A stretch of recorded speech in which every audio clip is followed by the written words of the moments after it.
Welcome to the SmashPod, everyone. The SmashPod is brought to you by Smash Up Fantasy Sports, the only next-gen fantasy sports game where you can choose your players, select your cards, and dominate your opponents. My name is Minh, aka Chef. I'm here with my Super Smash bro, Chris. We're here to talk about sports, fantasy sports, pop culture, and have some fun while we're doing it. What's up, Chris? How's it going? What's up, Chef? How you doing? Doing good, man. Doing good. We got a good show today. We're going to be talking about a few different things. So we're going to share a little sports news updates. There's some, I don't know if it's tragic news, but it's unfortunate. Some news highlights to share. It's just kind of dumbfounding. Yeah. We'll talk a little bit about that. We've got a quarterbacks ranking list that was just published by Bleacher Report. So we're going to take a look at that one. I know we agree and disagree with some of it. Sam Darnold, number one. Sam Darnold coming out on top. And I'm at 2, so we'll debate that. Oh, that's controversial. The Tom Brady Roast came out last week, and you and I both saw it. I think a lot of people saw it, actually. There were some really positive reviews on that. So we'll talk about some of the highlights, some of the best jokes, some of the lowlights as well. And I think we'll have a special look into a conversation with Tom Brady and Mr. Robert Kraft. So I think we got some insight, some special recordings on a little conversation they had backstage, right? We had a bug in the back room. Yeah. Or it'll be just you and I doing another atrocious role play. Getting ourselves sued. The ultimate American pastime. Yeah. I mean, we'll see how that turns out, but I'm excited for it. So to kick things off, just some interesting news that has been circling around, and I feel like this is news that just keeps coming back, but it's a different variation each time, is Mr. Rashi Rice. He's in the news yet again. So I don't know if you know, but just to set the stage, he got in trouble earlier in the offseason by getting into a major accident on the freeway in Texas. I think it was Dallas, right? Yep. And then sped away from the scene after, they had crashed, him and his friends crashed some cars that they had rented after speeding and just getting a whole host of trouble. There was weed found in the car that Rashi Rice had crashed, and I think Andy Reid's pizza from what we discovered during whatever role plays. But he's in the news again because apparently, like within the past week, he got in trouble for being at a club and then socking a photographer in the jaw. So this is after he's already been in trouble for what happened back in Dallas a few weeks back, or maybe a month back or so. And there's this other thing too. He's being like about something that happened when he's back in college, but that just came out. Oh, so there's all this. That's all this stuff that happened. I don't even know all the details. I have to look into it, but it's something that's resurfaced recently. Yeah, I mean, after a while, I mean, like, what's up with this dude? He's got to start paying attention to what he's doing, right? Feels like at this point, Rashi Rice should probably stop going out and should just maybe stay Mahomes. Kick us off with a little pun. Yeah. I mean, if he's done, I mean, at what point do we call him fried rice? I don't think I can make that joke, but you can, and it's hilarious. You can make me call him cauliflower rice? I don't know. Is that my new nickname? Feels appropriate. Yeah, I don't know. But we could talk a little bit more about this at the end. But Rashi Rice, it'd be interesting to see what our guesses are on how long he'll be suspended this coming season. Yeah, it's just a terrible start to the season, terrible start for the Chiefs. And at some point, I mean, does this impact how they see his future?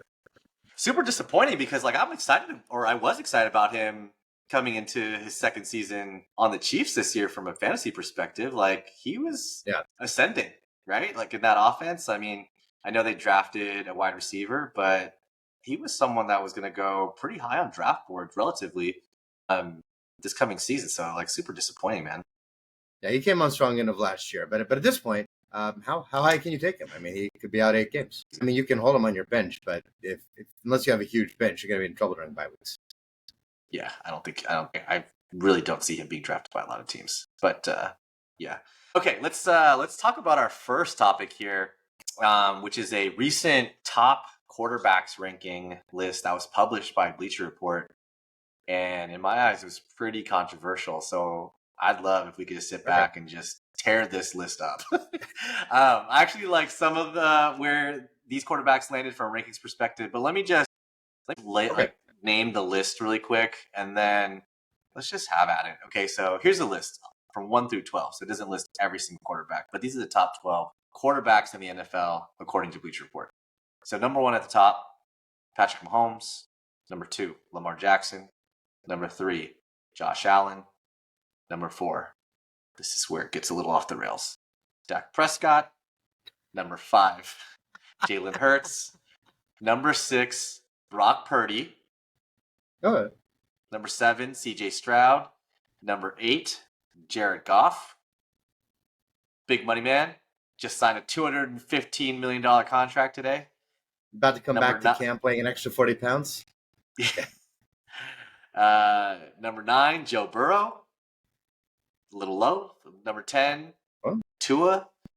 Number 11, Matthew Stafford. Number 12, I know my Chargers fans are going to love this, but Justin Herbert at number 12. And then there's a few more that obviously below that aren't even on this list right now. So I will let you react first. But let's just talk through some of these. Let's start from the top. Like, I mean, what do we think about at least the top few? I mean, look, top 3, I'm good, but Dak number 4, that's just an insanity. I mean, like, so immediately to me, if I'm making number 4, I'm putting Joe Burrow. Like, I know last year he was hurt. Last year was a little rough in Cincinnati, but he was 4th in MVP voting 2 years ago and went to the Super Bowl. I don't know how you can possibly put Dak ahead of him. Yeah, I think Burrow definitely deserves to be higher in that list. He could be 4 or 5 or something, right? Like, just depending on who you're talking to. Dak at number 4 is a little high.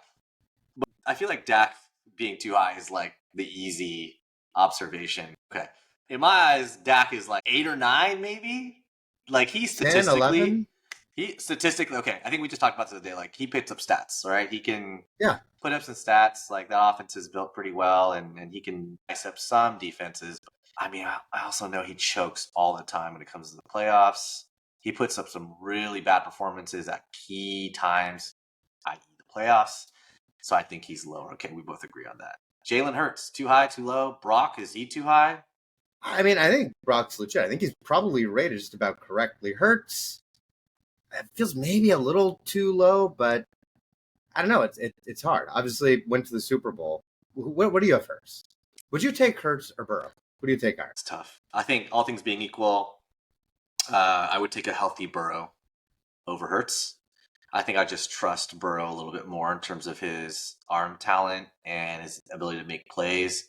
I think Hurts has shown that if you can contain him in the pocket a little bit and you can kind of shut down those running lanes he has, and forcing him to throw the ball, that's a little bit of a formula for success against him.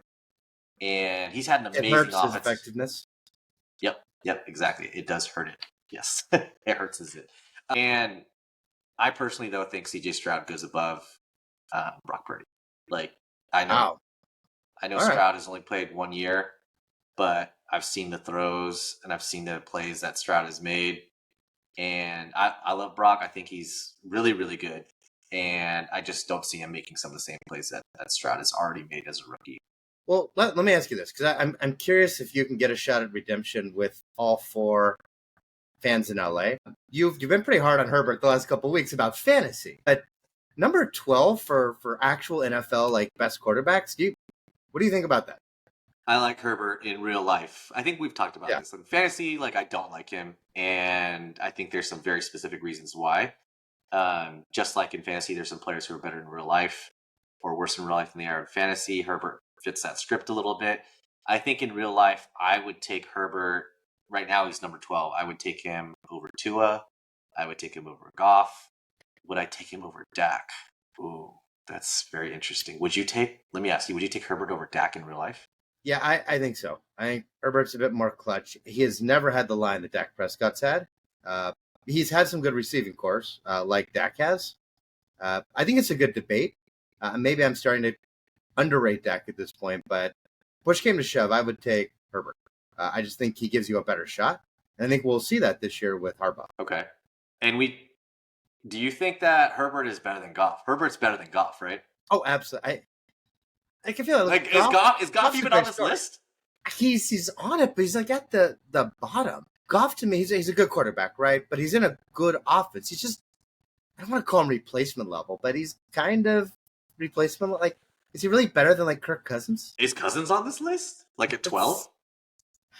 I mean, isn't that like at some point, aren't they just kind of the same person? Like, if you saw They're a kind of the lineup of same. like Stafford, Goff, Kirk Cousins, are you sure you could like Oh, I tell take me who's Stafford over better? those guys. I take Would Stafford over you? those guys. Yes, I would. All I right. would. Okay. Yeah. But that's a good question though, Goff or Cousins. I mean, they are kind of the same, but I might take. I mean, Cousins just got injured, like a major injury, so it's like tough to call it. But like healthy, I maybe take Cousins over Goff. I just don't know that I've seen them in the same room. I'm not convinced they're two different quarterbacks. Yeah, I really think some guy figured out a scheme to get two paychecks. Like Kirk off. it's kind of, you've been known to Kirk off sometimes. Whoa. Yeah, you playing quarterback. We used to Yeah, play yeah. flag football, and you Kirk off all the time. Yeah, whatever that means. Yeah, I would. Okay, so I think this is a name you brought up. So when we first saw this list, but where's Jordan Love? Like he's mean, on this Jordan list, Love's right about like 8 or 9 to me. Like I incredibly underrated, right? I think 25 years old, put up about 4,500 yards, 32 touchdowns, 11 interceptions. Was a breath away from going to the NFC Championship last year. And now the team's added Josh Jacobs. They drafted an offensive lineman. Literally the opposite of the Niners approach. They're like, hey, let's actually protect our quarterback. Yeah. Just feels like he's set up in a Who position needs to an be offensive line? Yeah. Who needs a line? Let's just get more receivers. Just let them run on through. If you throw the ball in less than a second, 20 or 8 receivers, you don't need an offensive lineman. Yeah. No, but it's just I feel like he's set up for a really good season. I feel like he's being a little bit underrated. All right, and then okay, I'll give you another name, Trevor Lawrence, because I think you mentioned that you like Trevor Lawrence in this top 12 list. So Jordan Love, Trevor Lawrence, bump 2 off this list that you would take off in favor of Lawrence and Love. I will bump Goff for sure, and I'll bump Tua. I mean, Tua's Dolphins have a good offense, great running game. I mean, some of the same criticisms that people have made about Purdy, so maybe you have a point there. Although the Dolphins never made it as far, but I feel like he's Tua high on the list. He is Tua high. I feel like that's, I don't know, with Trevor Lawrence. I feel like clearly he's not a bust, but I think the hype has way exceeded his level of production and achievement thus far. I think people think he's talented, but like talent can only get you so far at the quarterback position in the NFL. At some point, people are waiting for you to put it together. Like, when are you going to win games? When are you going to come through the clutch? When are you going to lift your team? And he hasn't really done that, right? Like last year, people thought that they were ready to take big strides. And Lawrence, his numbers and his performance were super pedestrian. It's like, is this dude really good? Is he the number 1 pick from, his draft several years back? Like, why isn't he playing like CJ Stroud? I'm not trying to compare him to CJ Stroud per se, because everyone has their own trajectory. Yeah. But Trevor Lawrence has been in the league for how many years now? This is going to be his 4th year. Look, Stroud could be like another Mahomes. Maybe not as good. We'll see about that. For sure. He played elite. With that said, I mean, Lawrence, I feel a little bit like with Burrow. Obviously, he's not at the same level of success, but 2 years ago, actually had a really good season. Statistically, was playing really well. Last year, thought to make a leap, but there were a couple injuries, right? He was just starting to come on. He actually had a few really good games in a row, and then got hurt. I kind of feel like it's one of those post-hype years will be a little bit quieter, but I'm taking Lawrence. I think he cracks the top 12. Okay. Well, I think we can agree that this list is pretty crappy, right? Like the top 3 are easy. No, just as soon as you got to Dak, right? Like the top 3, I'm like, okay, sure. You got to Dak. I'm like, just tear this thing up and throw it out, where it's a hot mess. Okay. Well, what about fantasy? Like, obviously, this is a real life list. Where, if we were talking about maybe translating this to fantasy somehow, like, what are some guys where you would either see them jump on this list or maybe catapult up the list if you're looking at it from a fantasy perspective? Yeah, it's like you said, right? A couple of times, not trying to keep bagging on the guy on this pod, but Herbert, maybe still a bit high. But even a guy like Kirk Cousins could sneak in there. Atlanta has a lot of tools. Kind of reminds me of the first year Harbaugh came after Singletary, where nothing on the team changed, but he went from like 6-12 to the NFC Championship. I'm not saying the Falcons do that. Best coach in 49ers history, Singletary? And maybe Chargers is Singletary. No, yeah, exactly. Harbaugh did not pull his pants down. Immediately, vaulted him above Singletary on the list. Was he Kirking Goff? That to be determined. We can look at the film, or maybe don't. Okay. Well, what kind of film is that? Well, let's leave it there. Family show. Yeah. Okay. Kind of. And then I think Hurts, obviously, he catapults up the list with all the rushing TDs, Yeah. right? Just like from a points perspective. Like, that's obvious. Like, we've all been drafting him pretty high for that. Anthony Richardson is going to be great. He's going to be great for fantasy this year. And I think in real life, he'll be way down this list because he's just so young and raw. Getting better, though, and I think he has a pretty bright future out there in Indianapolis. But I think he could finish top 10 in fantasy for QBs, right? As long as he doesn't bonk his way to the end zone too many times and get hurt. Can I make a hot take, a hot fantasy take? What, that I'm going to draft him? He will be on every single one of your fantasy takes. Every team. Your seasons will live or die on Anthony Richardson. That's my I'm going to be lukewarm take. You know what's funny? I'm going to be like, no Justin Fields this year, but I'll take Anthony Richardson. That's that office meme, right? Tell me the difference between these two pictures. They're the same picture. I mean, call me a sucker. But yeah, I mean, I actually don't even see Anthony Richardson having a healthy season this year. I feel like he's not seasoned enough to understand that he needs to not barrel in head first in the end zone, which is great for fantasy until you lose him for the rest of the season. Well, like Fields 2 years ago, right? Absolutely, it was just carrying teams until he got hurt. Robert Kraft. I mean, we've seen this with a lot of these young running quarterbacks. Yeah. So, I mean, don't want him to get hurt at all. So hopefully he figures it out. Another name for fantasy that people are probably going to continue to sleep on because of his name, Baker Mayfield. Baker Mayfield was like a top 12 quarterback in fantasy. I do not like Baker Mayfield. He's going to be the anti-Anthony Richardson. He will not be on any of my teams, and he probably will perform solidly. He'll play better than Geno Smith and stuff like that. He's going to be on a lot of number 7 seeds this coming season in fantasy. A lot of teams that X in the first round of the fantasy playoffs will be headlined by Baker Mayfield. My other prediction. Well, he got a pretty nice contract to come back to Tampa Bay. He did. Between him and Goff, which one of them comes back 40 pounds heavier and goes on the Jay Cutler trajectory? Mayfield. I mean, his name is Baker. He's just going to be eating $20 million worth of pastries over the offseason. I mean, I got my contract. I'm buying nothing but pastries. He's like, pass me the croissant, please. I don't know why. He's like, was he like French all of a sudden? He's just been all offseason in France. I'm a Rebecca. I'm going to Saint-Germain. I eat all the pastries and cheese. Yeah, on top of that, pass me the croissant, please. Comment allez-vous les temple? Let's get the number 7 seed and eat some more croissants. I will be on your best fantasy teams. Meanwhile, you drafted Anthony Richardson over me again. Okay, you just sound like you're talking. That's just me after 3 whiskeys. Let's be honest. Yes. All right. Well, I mean, look, it'll be interesting to see if more lists come out. It's always fun to debate those best quarterback lists or best anything lists. It'll actually, a little more debatable. Will probably be like a running backs list or a wideout list. So we'll see if Bleacher Report or anyone else comes out with something like that we can debate. But that was interesting to see. A good opportunity to sit here and kirk off. Let's talk about pop culture. So the Tom Brady roast was last week. I'm assuming you saw the whole thing, right? I've watched it twice. I could not peel myself away. It's fine television. Yeah, initially when I saw roast listed on Netflix, I was like, wow, 3 hours. That sounds kind of daunting. And admittedly, I couldn't sit down and watch it in one entire sitting. But it was really good. It was one of the best roasts I've seen. I think with roasts, you get a mixed bag of sets and comedy. And obviously the jokes are off the wall. But I mean, it was one of the best ones I've seen. What did you think of it?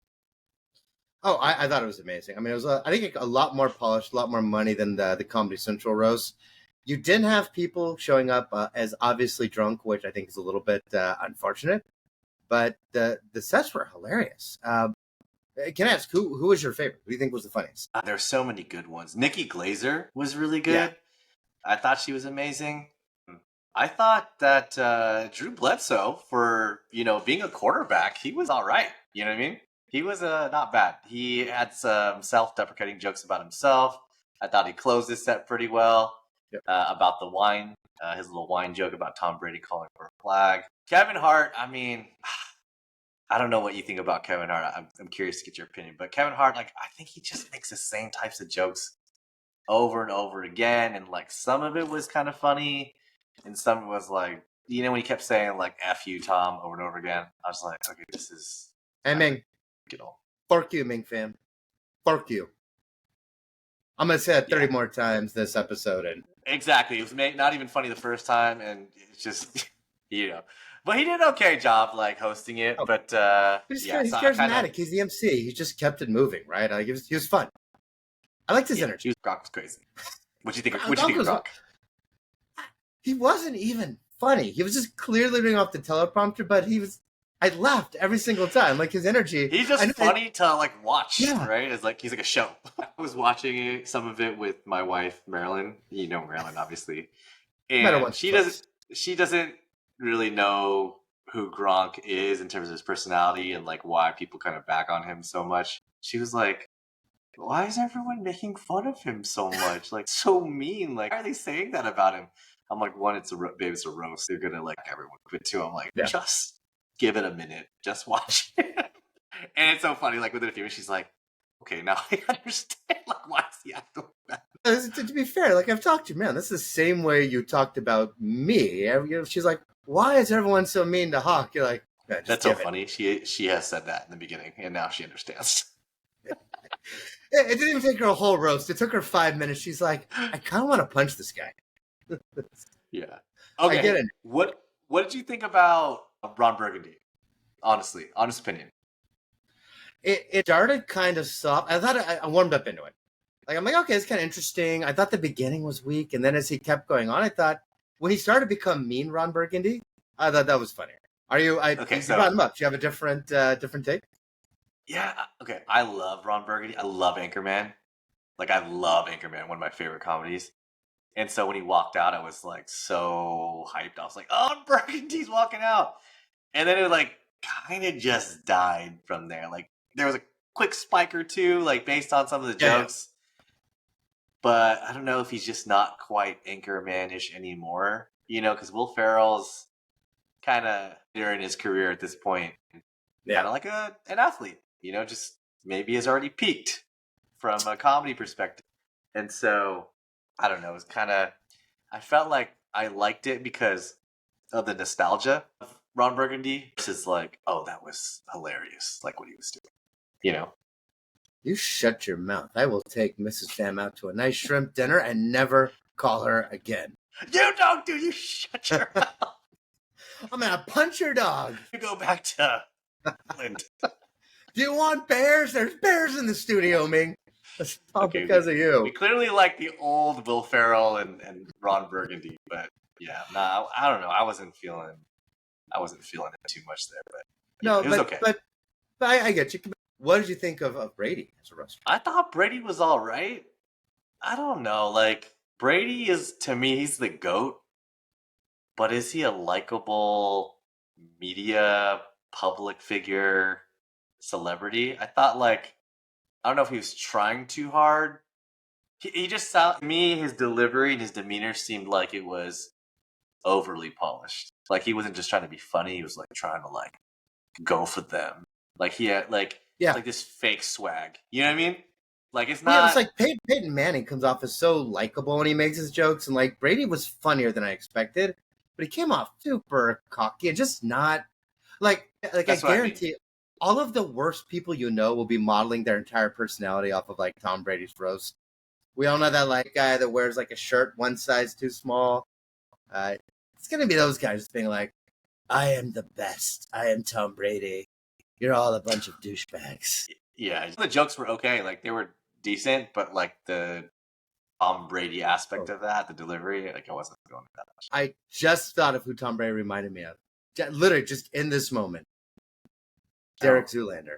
He was doing that face. A little bit, yeah. Hey, Gronk, that's why I'm the best quarterback. I want a side-by-side smash cut of them now. I actually think, I couldn't place it at the time, but I think Tom Brady is Derek Zoolander. Yeah, maybe. I don't know. Yeah, I mean, Look, that's not what he does for a living. He's not a comedian, so he did okay. But like he's a guy that's been on regular radio shows for a long time, and now he's going to be on TV on Fox for 10 years. He's got like was it 250 or $300 million deal over 10 years? So it's a ridiculous contract. He's going to be someone that's on TV. So hopefully he becomes more likable. I don't know. We'll see. Like even Tony Romo is kind of more likable, right, from a personality perspective. But I don't know. Well, look, I mean, he's going to say that now, but with Brady's contract, he's going to continue to do more of his philanthropy, including the Tom Brady Center for students who don't read too good. Okay. Well, anyways, we think that the roast was pretty solid overall. Was good. And it is probably one that's worth stacking up there as one of the top roasts that have been conducted over the last few years. It's been a while, but I remember the Bieber one was that one sticks out in my mind as being a pretty good one too. It's Comedy Central really like popularized the roast. And like modern culture, and I feel like Netflix is like taking the mantle. So I'm really excited to see who they do next. And maybe that's the question to end on. Who's the next athlete to get a Netflix roast? I don't know. There's not a lot of great athletes. I feel like that would be interesting. Maybe LeBron. I feel like would be like he's the potentially the GOAT, right? He's like other than Jordan, he's like the basketball GOAT. So if you want to look at the stature of like a Tom Brady, like who would that be across other sports? Like LeBron. I feel like LeBron would have a lot of people that would love to like see him up there and would just be like so hyped to see him as be part of a roast. And then you'd have another half of the audience that would just love to just make fun of all his lying ways and how he's always saying that he has ESP and he's telling the future and he always had a feeling about this happening and had a feeling about that happening and him playing chess and not checkers, but then I don't actually play chess because I actually don't even know what that means. So I feel like you're auditioning to be one of the roasters. I don't even have to be. I would love to see you. You just use the internet. The internet could just roast him. The internet roasts him every day. It's kind of funny. But he's the GOAT. Like from a basketball perspective, he's amazing. Like no one's questioning that. He would just actually have a lot of material to be made fun of, if that makes sense.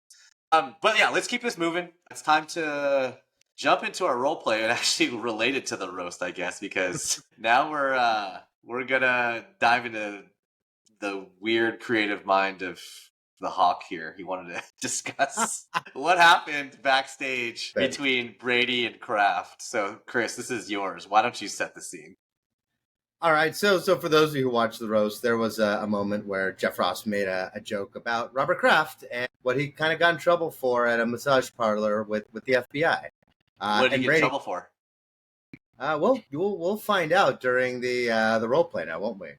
No, I think we need to share it because otherwise the conversation won't make sense. So, well, okay. Robert Kraft has Tom Brady. He's always been a fan of quarterbacks, and apparently, like we were talking about earlier, he was there's a little perk off in the massage parlor. A happy ending of sorts, and the FBI got it on tape, and so he got in trouble.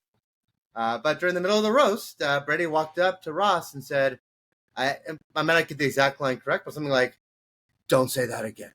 It was like very serious, and no one else made a joke about Kraft because supposedly Kraft was one of the few topics off limit for the roast. Probably not Brady's idea, though, so we just kind of wondered, what was the conversation like between Kraft and Brady where Kraft asked him to not make any of those jokes? So, for this, Minh, you're young and good-looking and Derek Zoolander-ish, so I figure you could be Tom Brady, and I will play the immortal Robert Kraft, seeing that I am like 3 months older than you. Do I have to do the whole entire bit like this? You do, and you can't turn left. You don't remember the movie, so I'm going to stop making I'm an ambi-turner. Blue Steel. All right, let's go. Right. Hey, Tom, good to see you. Congratulations on the roast. Hey, Mr. Kraft. How's it going? Good. I'm excited. I'm excited for your roast. I just had a little bit of a favor to ask you for all those millions of dollars I've given you over the years. Sure. Yeah, of course, Mr. Kraft. What is it? Anything? You know, at the roast, they're gonna make fun of everyone. You, your wife, your family, your kids. Bill, they may try to make fun of me, and that's okay. I can take a joke. You know me, but there was that misunderstanding at the massage parlor a few years ago, and I would just ask that maybe we just don't talk about that. I don't think that needs to come up. The massage parlor? Yeah, you remember. It was a whole ending. I'm old. I made a mistake. I was supposed to be meeting my wife at a restaurant, and it turned out it wasn't a restaurant. You've done that, haven't you? I, but I'm just saying I recall now what you're talking about. So what? Look, it's a roast. They're gonna come after me. They're gonna come after you. They're gonna come after all the comedians on stage. They're gonna talk about all the different Patriots that are there. So I think if I'm gonna have to deflect this for you, I kind of need to know what actually happened. What happened? Yeah. So I was trying to meet Dana, my wife, love of my life, at a restaurant, and I guess I got a little confused with Siri or Alexa or one of the assistants, and I went inside and lay down on the restaurant table as you normally do when you go into a restaurant. Took my clothes off. It's just Wait, Mr. Kraft, do you do that at restaurants? yeah, it's tradition. It's it's a little bit of an Eastern tradition, Boston Eastern thing. Okay. You've been in Boston for a while. I'm from San Francisco, so okay. We're a little prude in San Francisco. We do things a little different. We take our clothes off in a restaurant. So waitress comes up to me and she goes to take my order. I ask her for the specials, and I thought that she said the special was the ratatouille, and I tried to order it, and it turned out it wasn't ratatouille. What was it? It was the cream of mushroom. Mr. Kraft, what do you? Okay. So, what do you expect me to say when they're going to talk about Giselle, my divorce? They can only say so many jokes about that. So this doesn't need to come up. It was just an accident, and once it started, I didn't know what to do. I mean, Tom, you played football for years. When you and Belichick were on the 1 yard line, what did you do? 4th and 1. What did you do every time? We tried to score. We went for it. So did I. You can't blame it. It was an accident. I'm an old man, but once it started, I thought she was doing that's just doing a pump fake, and it wasn't a pump fake. She just kept pumping. Mr. Kraft. Oh, it happens. I don't know what to say, Mr. Kraft. I really don't. Okay, if that's what this is on video. Supposedly it's great. And the FBI they saw someone. It could have been me. It could have been Bill Belichick. Have we considered it could have been Bill? Well, he's old and wrinkly. He is. You know what? I have an idea. Okay. Why don't we just deflect? Why don't we just make fun of Bill instead? It sounds perfect to me. No, nobody likes Bill. I'm down with that. No, who likes Bill? I don't like Bill. Do you like Bill? No, I hate Bill. Yeah. I mean, I got to pretend I like him. No, this is perfect. Let's just pretend it's Bill. We'll make fun of Bill. If the massage parlor comes up, it's Bill, and we'll just keep our friendship. Yeah, I mean, it was us who were responsible for the dynasty anyways, right? Yeah, Bill had nothing to do. It could have been any coach. Yeah, Bill sucks. Thanks, Tom. Appreciate it. No problem. If you ever need a favor, hey, listen. If you ever need it, I'll give you the address of that restaurant. And see, that was. I don't even know if we should keep this one on the pod. No, it was on tape. That was it's look, we'll put it up. We'll an adult rating. Cream of mushroom, bro. It's a soup. That's a soup that is served in many restaurants. You could go out tonight to take Marilyn out to dinner tonight, and you could order cream mushroom soup. Okay. Either I don't know. Not your best moment though, bro. So yeah, it was. All right.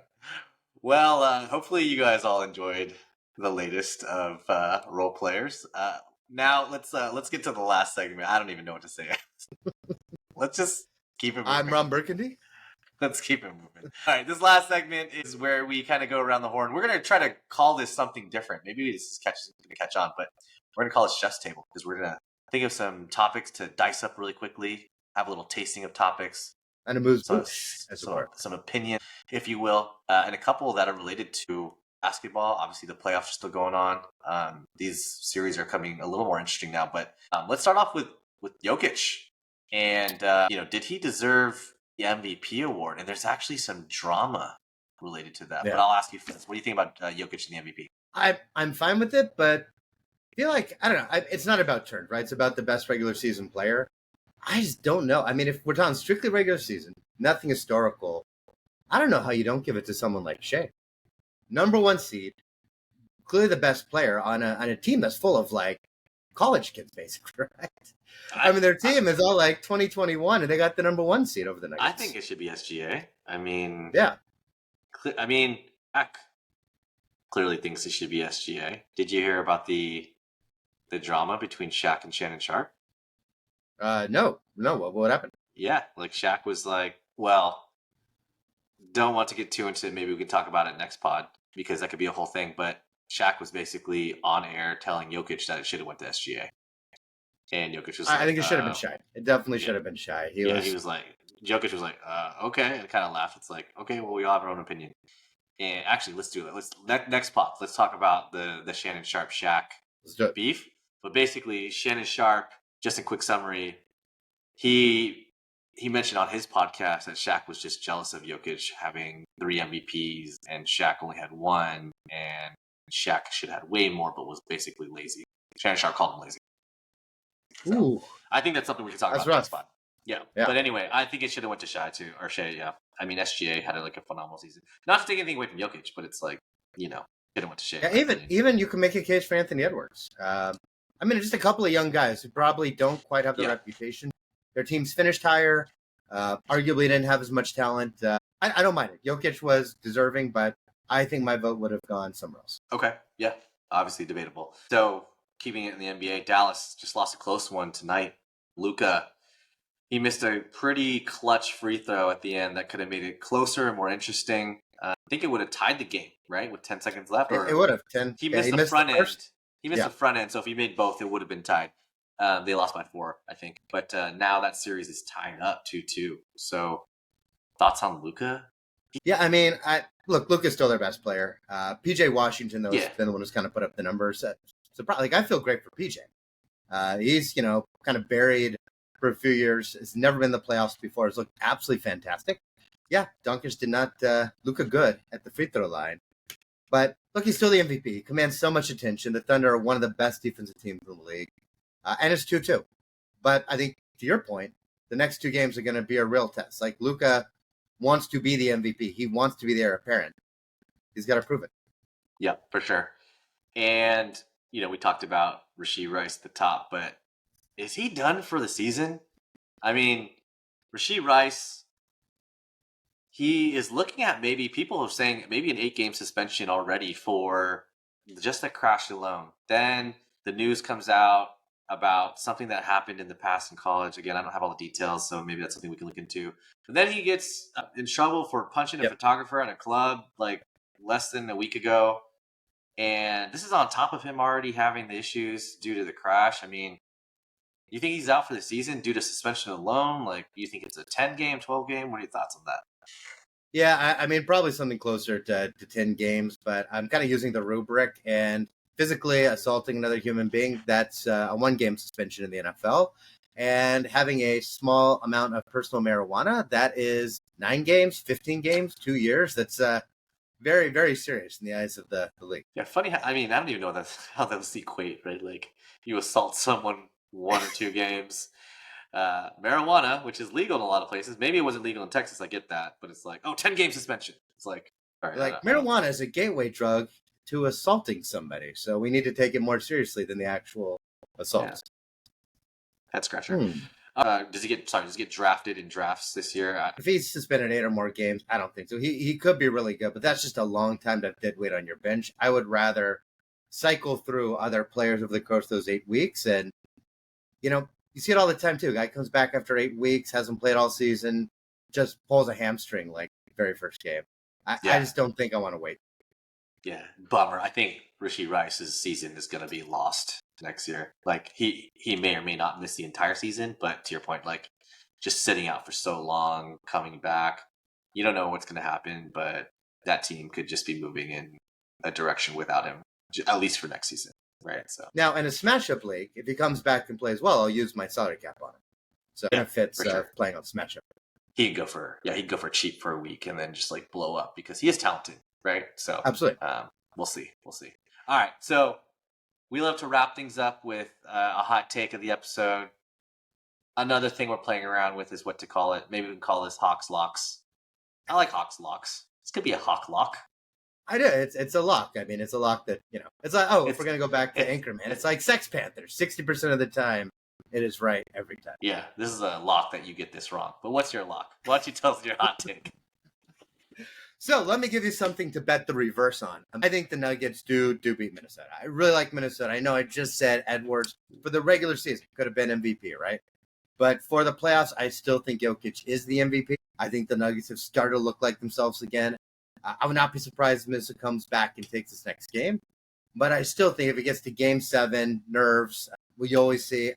I'm going to bet on Denver, and I'm going to bet on the Nuggets taking this in 7 games. Okay, so you think the Nuggets pulling out in 7, and that happens on the road then in Minnesota, right? They go into Minnesota and just rip the heart out of Timberwolves rip their hearts fans. out. For now. Oh Now, my look, gosh. give Edwards another year or two, and I think he's going to be doing the same thing to other teams. But I'm going to bet on the defending champs doing it in 7 games. I think that's going to be a fun one now. I think when the Wolves went up 2-0, it was like, oh, okay, are the Nuggets done? That was like something that we were going to potentially talk about because they looked like they were on the brink. But they came storming back, and now it's 2-2. Now it's like, okay, all of a sudden people feeling good about the Nuggets again. So, maybe one final question to you. The Nuggets adapted. Mike Malone, where do you rank him as a coach? I mean, he made adjustments, and the team bounced back. Is it bad that they ran off the court in the first 2 games? Or you give him a ton of credit for adjustments? A little bit of both. I don't think it's great that they ran off the floor in the first 2 games, but I think it's the playoffs. The T-Wolves are clearly a good team, and the playoffs are all about adjustments. So it's all about coming back and, trying to utilize the data from the first couple of games, even though they didn't look great. And then, they did what it takes to even up the series. So they're in a good position now. I think you're right. It makes sense. Yeah. Now, if a hot take could be like, is he a top 3 coach in the league? That would be kind of a hot take. I mean, he won a title last year. All right, let's actually dive into the top coaches. I think that's really don't start something if you're not ready to talk about it. Actually, we don't want to hear you go on. Don't stop. Yeah. All right. Well, that wraps things up for this episode. Thanks for listening, as always. Hopefully, you weren't too offended about our whole play from today. I'm hungry, but that's all I gotta say. Yeah, for some mushroom soup. All right. Well, why don't you close things out and tell people how they can follow along? So if you like our brand of humor, make sure you subscribe on whatever podcast you're listening to. Also, dive down to the info below and go register on smashupsports.com. We got several new exciting games we're going to be announcing shortly this year, some stuff that doesn't exist out there yet. You'll definitely want to play. Additionally, go follow us on social media, Instagram, TikTok, Twitter, and YouTube at Smash Up Sports. Links are below. Look forward to seeing you there. All right. Well, thanks again for listening, everyone. Super Smash Bros. Out. See you next time. I'm Ron Burgundy. I'm not even angry, Baxter. I'm impressed.